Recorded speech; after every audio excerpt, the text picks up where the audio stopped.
Assalamualaikum warahmatullahi wabarakatuh. Perkenalkan, nama saya Muhammad Bagas Rizkila dari kelas Agrina 3B. Di sini saya akan menjelaskan sedikit tentang metabolisme karbohidrat, lemak, protein, dan serat dalam ruminansia, dan juga menjelaskan bagaimana formulasi pakannya.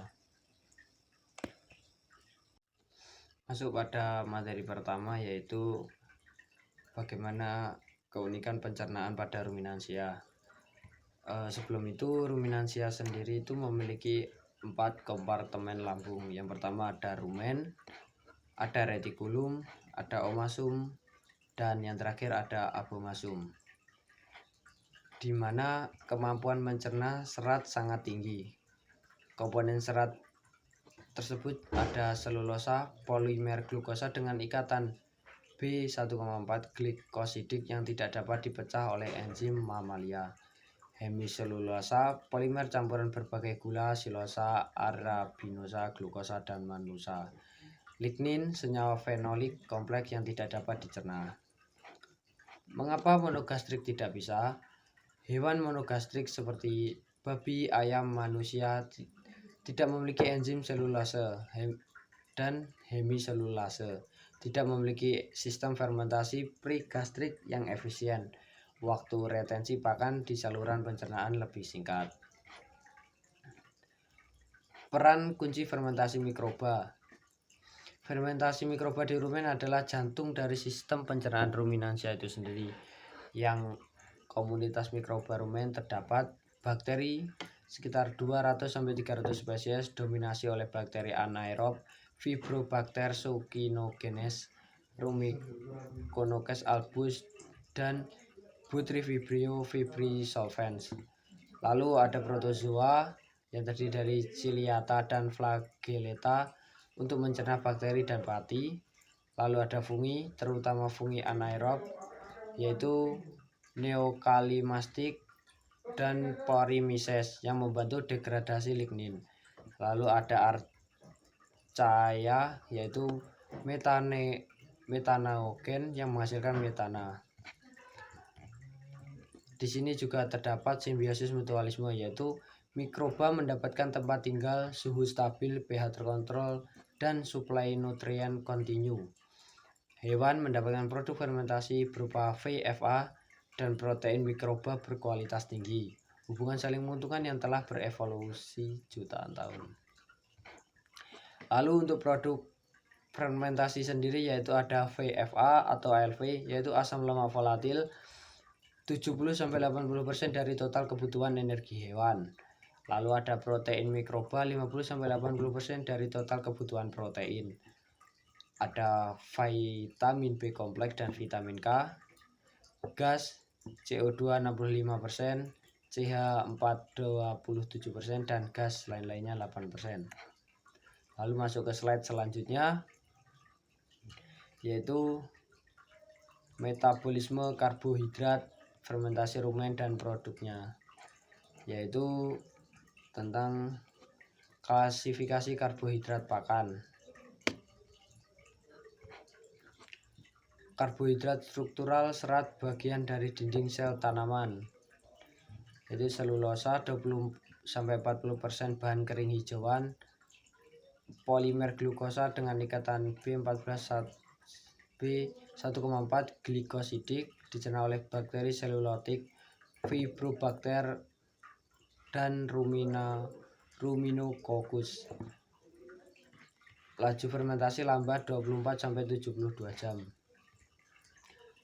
Ada hemiselulosa 15-30% bahan kering, yaitu lebih mudah dicerna dibanding selulosa. Laju fermentasi sedang 12-48 jam. Ada lignin 5-20% dari bahan kering, bukan karbohidrat tetapi terikat dengan selulosa dan hemiselulosa. Lalu ada karbohidrat non-struktural yang mudah tercerna, terdapat dalam isi sel tanaman. Ada pati 20-70% dalam biji-bijian, jagung, gandum. Fermentasi sangat cepat 2-4 jam. Gula sederhana, yaitu glukosa, fruktosa, dan sukrosa. 5-15% dalam rumput segar. Fermentasi sangat cepat, kurang dari 1 jam. Langsung digunakan oleh mikroba. Lalu ada pektin dalam buah-buahan dan bit. 10-20%. Fermentasi cepat menghasilkan asetat tinggi. Proses fermentasi karbohidrat di rumen. Yang pertama yaitu fase hidrolisis enzimatik. Mikroba mengeluarkan enzim ekstraseluler, selulase, hemiselulase, dan amilase, memecah polisakarida menjadi oligosakarida dan monosakarida. Lokasinya yaitu permukaan partikel pakan atau biofilm mikroba. Fase 2 fermentasi menjadi pirufat. Monosakarida, glukosa, selulosa masuk ke dalam sel mikroba menjadi melalui jalur glikolisis atau jalur pentosa fosfat.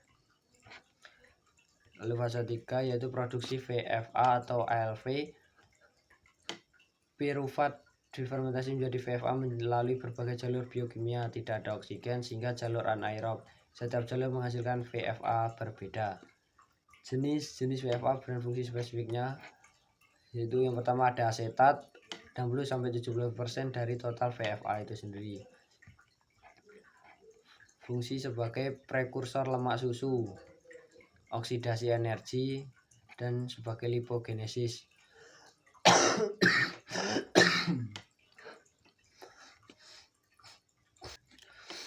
Yang kedua ada propionat, 15-25% dari total VFA.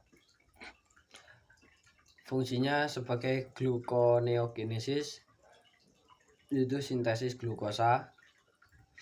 Lalu ada sebagai suplai energi untuk produksi susu dan juga sebagai metabolisme energi.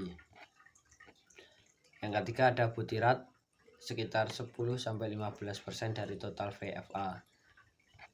Sebagai energi untuk epitel rumen, prekursor keton, lalu stimulasi pertumbuhan paplia rumen.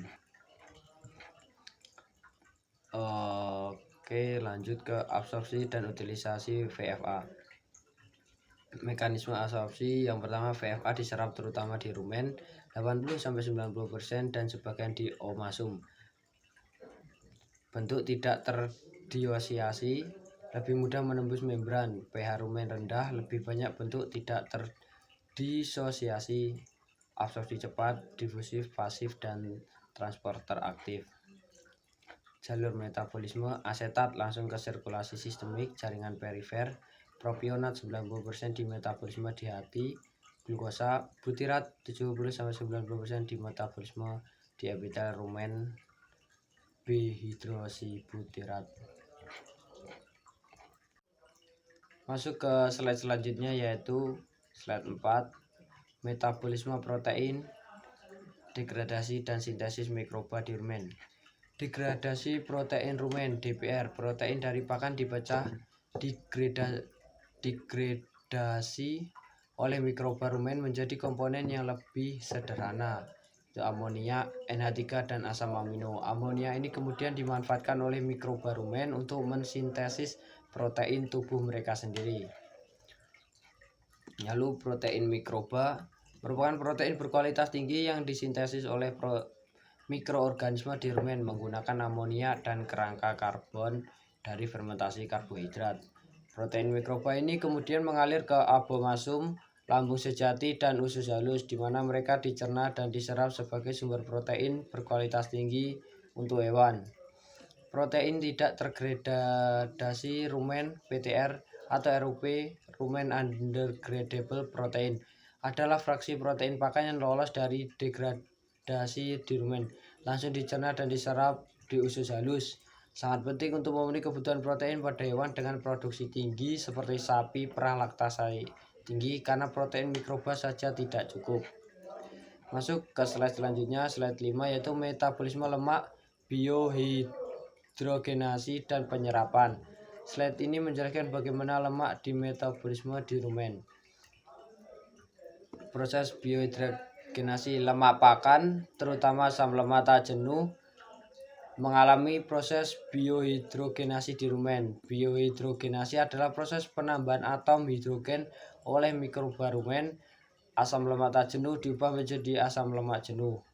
Proses ini penting karena mencegah efek toksik dari asam lemak tak jenuh terhadap mikroba rumen. Fungsi dari penyerapan tersendiri yaitu asam lemak jenuh hasil biohidrogenasi kemudian diserap di usus halus.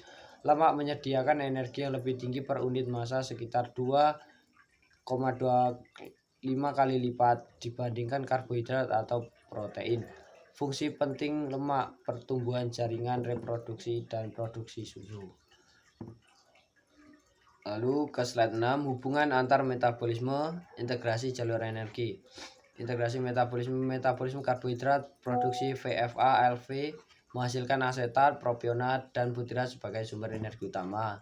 Metabolisme protein, menghasilkan protein mikroba dan RUP, menyediakan asam amino sebagai blok bangunan untuk sintesis protein tubuh. Mendukung pertumbuhan produksi susu dan fungsi tubuh lainnya. Metabolisme lipid, biohidrogenasis, menyediakan energi terkonsentrasi untuk kebutuhan produksi tinggi. Sinergi LV dari fermentasi karbohidrat menjadi sumber energi primer. Protein mikroba dan PTR menyediakan asam amino esensial. Lemak memberikan energi tambahan yang terkonsentrasi. Ketiga jalur ini bekerja secara terintegrasi untuk memastikan pasokan energi dan nutrien yang stabil dan optimal bagi ruminansia. Lalu masuk ke slide 7, yaitu prinsip dasar formulasi pakan ruminansia. Yang pertama, keseimbangan nutrien, memastikan rasio yang tepat antara energi, protein, vitamin, dan mineral. Disesuaikan dengan kebutuhan spesifik hewan berdasarkan umur, berat, fase, dan produksi. Memilih bahan dengan nilai kecernaan tinggi. Kecernaan tinggi yaitu penyerapan nutrien optimal, efisien pakan lebih baik, mengurangi pemborosan pakan. Asupan pakan harus palatable, enak dan menarik untuk dimakan, merangsang konsumsi pakan yang optimal. Asupan yang cukup menjadikan performa produksi terbaik. Pada kesehatan rumen, menjaga pH rumen dalam kisaran normal sekitar 6, sampai 7,0. Mempertahankan lingkungan rumen yang stabil, mendukung aktivitas dan populasi mikroba yang optimal. Rumen sehat, menjadikan fermentasi efisien dan produksi maksimal. Masuk ke slide 8, yaitu strategi formulasi pakan untuk produksi optimal. Mengevaluasi kebutuhan, menentukan kebutuhan nutrien spesifik berdasarkan fase produksi, pertumbuhan anak, laktasi, menyusui, pengemukan, dan pemeliharaan. Target produksi susu tinggi, pertambahan bau badan, dan pemeliharaan berat. Setiap fase memiliki kebutuhan energi dan protein yang berbeda. Pemilihan bahan pakan yang tersedia secara lokal mengurangi biaya transportasi. Pertimbangan ekonomi dan memilih bahan dengan profil nutrien yang sesuai dengan kebutuhan. Contoh, hijauan, konsentrat, dan lain-lain.